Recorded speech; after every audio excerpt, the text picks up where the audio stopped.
Dear Nepal, I want to speak to you directly about what's happening in your country now. My name is Kazi Mamun. I study geopolitics out of passion. You may not have seen my interviews with global leaders like Dr. Mahathir Mohamad or Dr. Shirin Ebadi, but I ask you to listen carefully to me next few minutes.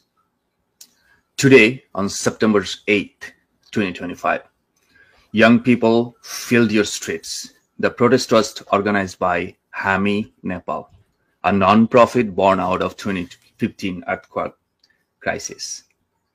At first glance, it looks like youth power, but you must always ask, who funds these movements? Let's talk about Barbara Foundation connection. HAMI Nepal has a long connection with Barbara Foundation that is chaired by Dr. Sanduk Ruit. The Barbara Foundation is named after Barbara Adams, an American activist and writer who lived in Nepal. After her death in 2016, the foundation was restructured. But its early donation pipeline included a US mailing address. You can find it online. The Barbara Foundation has even hosted HAMI Nepal in its office space.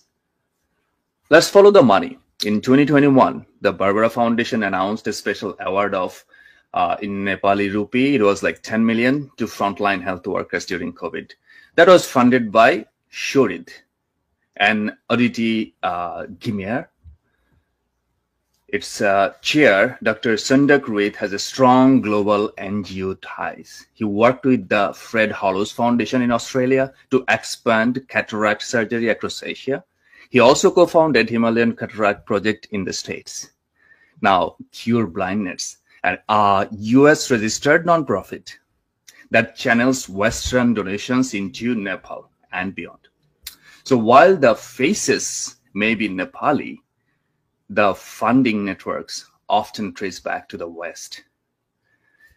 Let's take a look at the pattern.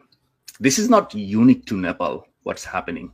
In Bangladesh, foreign-backed NGOs and civil society groups played a key role in unrest and destabilizing the government under the banner of democracy and rights.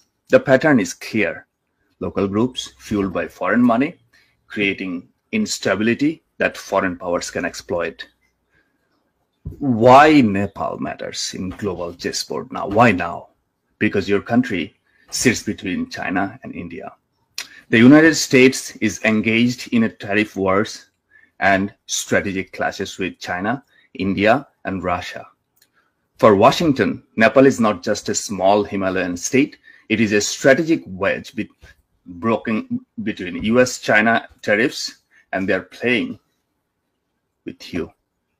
And history shows they don't always need tanks or soldiers. They use money, NGOs, foundations at their entry point.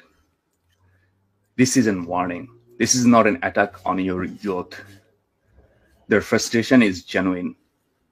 This is not an attack on HAMI Nepal. Their origin were noble. But when foreign money mixes with local anger, it rarely ends well for your nation. Nepal must learn from Bangladesh and from others before you. So I ask you, Nepal, when you see protest banners, ask who paid for that printing. When you see NGO offices, ask who funds the rents. When you hear slogan for change, ask whose change and whose benefit. The truth is simple.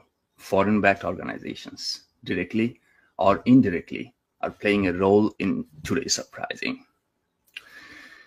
Nepal, you cannot afford to be blind. This is the moment to see clearly, to protect your sovereignty, and to unite against foreign manipulation.